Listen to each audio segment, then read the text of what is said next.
Ladies and gentlemen, ride time. Wrestling and boxing forever.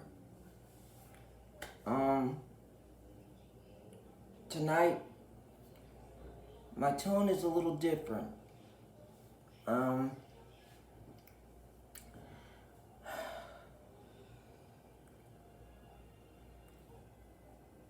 I hate to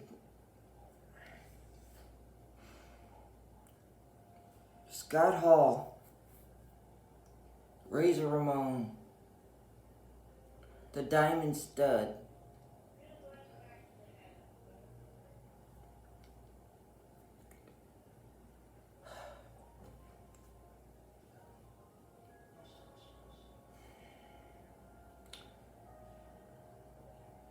Scott Hall passed away.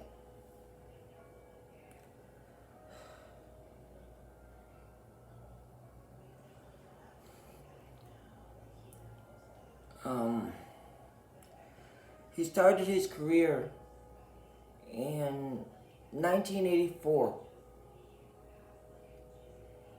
He started his career in the state of Florida. Then he went to Minnesota, where him and Curt Hennig were AWA World Tag Team Champions.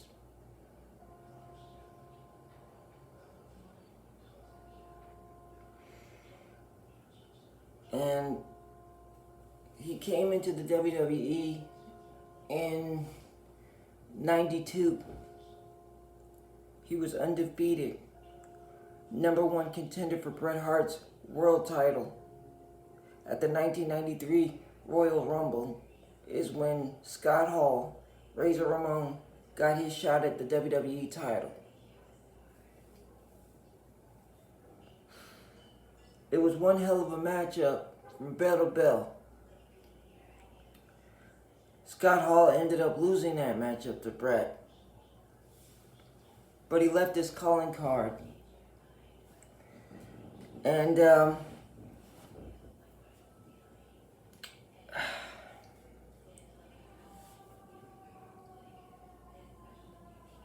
his career would continue in WWE, where he'd win the Intercontinental title for the first time by beating Rick Martel. It was on Monday Night Raw. It was the week before. It was a battle royal. The last two men standing in that battle royal would meet the following week for the Intercontinental Championship. And he would feud with Rick Martel over the Intercontinental title for a better part of 6 to 8 months, maybe a year, if my memory serves me correctly. At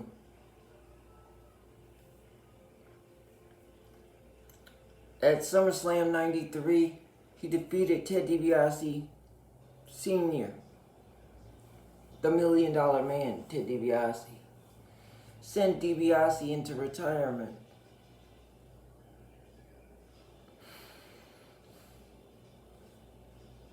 He lost the Intercontinental title to Kevin Nash. Diesel at the time. And they traded back and forth the Intercontinental title, the IC strap, numerous times. WrestleMania 1994, March 20th, 1994, is when Scott Hall was in the very first ladder match against Shawn Michaels to undisputify the Intercontinental Championships. Shawn Michaels was stripped of the Intercontinental title for non-appearances at live events that he was supposed to be a part of. I believe that's how the story goes, if my memory serves me correctly. That's what led to the first WrestleMania 10 ladder match. That ladder matchup was show stealing.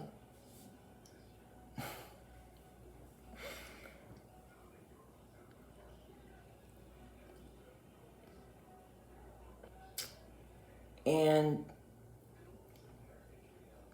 it solidified Scott Hall's name with the Intercontinental Championship. Scott Hall would go on to have 5 Intercontinental Championships. 5 Intercontinental titles. And then,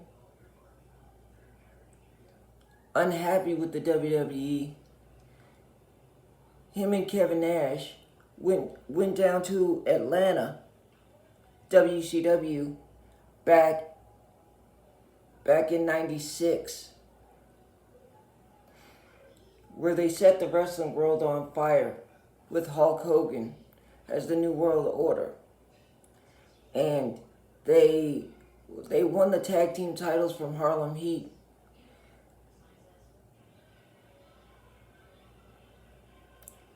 And it was great to see those guys. They came in as they were bad guys, heels. For all of you guys that don't know what heels are, in wrestling terms, a heel is a bad guy. For all the people that are not familiar, that just means a bad guy. And they were so good at making people dislike them. Your job as a bad guy was to make people dislike you. And they were good at it. They were good at it. Scott Hall was the cool bad guy. He was talking his trash and he was doing what he does.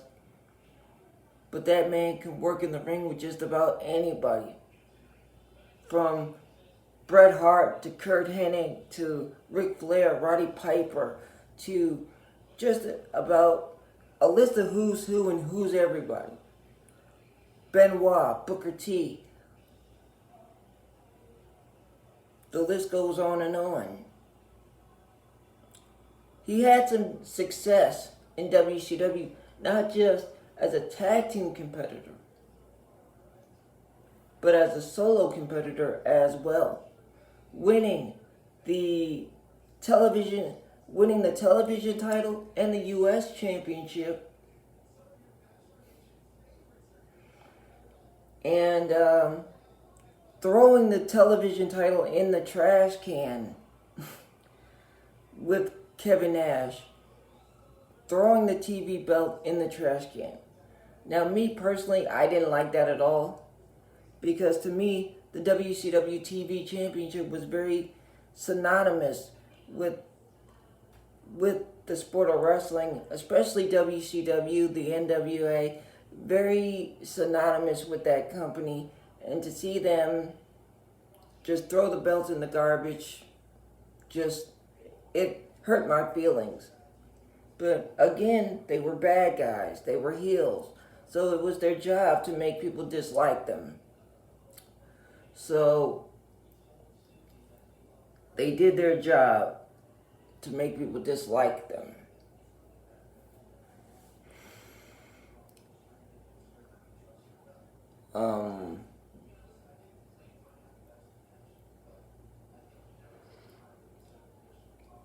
Diamond,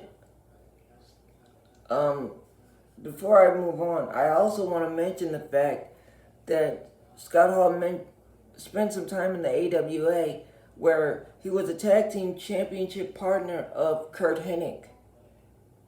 Curt Hennig, a 2-time former Intercontinental Champion in Curt Hennig. And he was again, a name very synonymous with the Intercontinental Championship.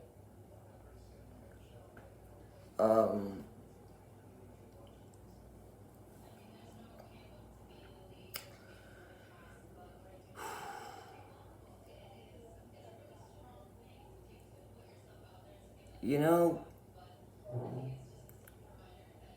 Scott Hall, he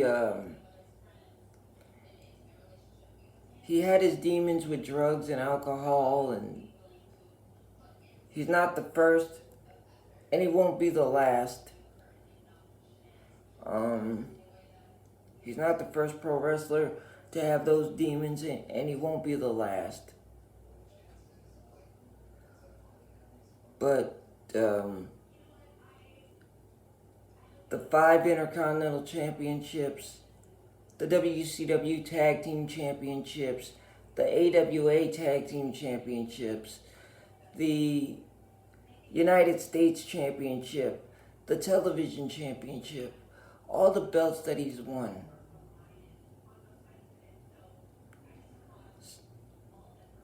Being one of the biggest draws, being one of the biggest attendance getters,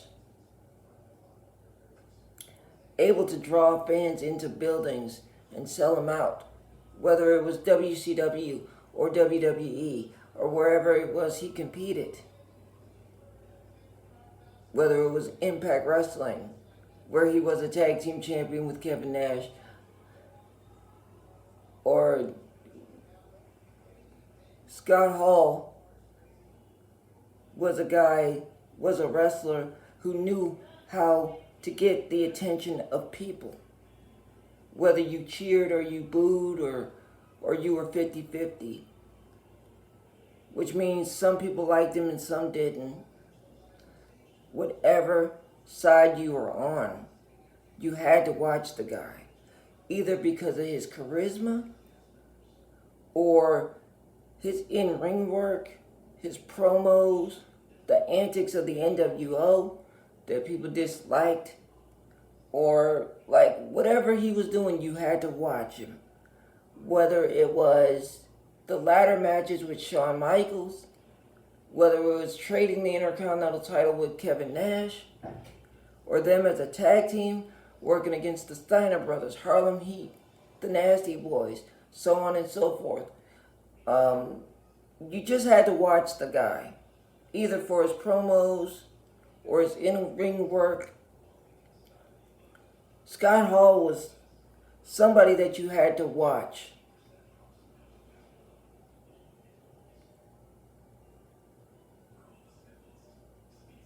Even when he would go to these fan fests and meet the fans, people would come out in numbers just to tell him how cool he was and how much they loved him because of his cool demeanor and attitude.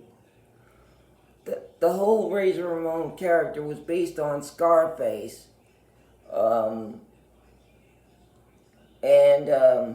Nobody did it better. Looking at Scarface, now I'm going to constantly think about Scott Hall.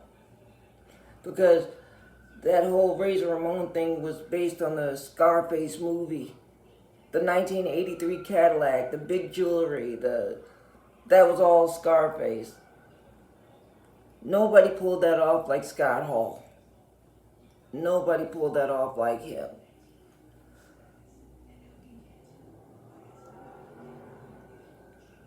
He broke into the business with people like Savio Vega, working in Puerto Rico and places like that. And, like I said, folks, 5 Intercontinental titles, the first man to do it. Multiple time tag team champion in WCW, Impact Wrestling, 2-time WWE Hall of Famer.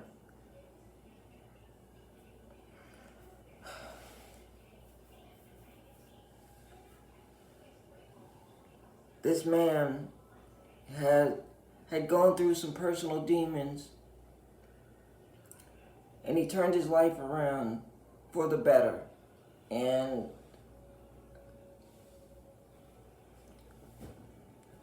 I'd like to say to Scott Hall, thank you for your years of entertainment. Thank you for your years of giving us your heart, your soul, your blood, sweat, and tears to entertain the fans, including myself. Thank you for that WrestleMania 10 ladder match. Thank you for everything that you've given to the sport of wrestling and wrestling fans. Rest in peace, Scott Oliver Hall. We love you. R.I.P. Rest in peace, Scott Oliver Hall. We love you. Ride time. I'm out.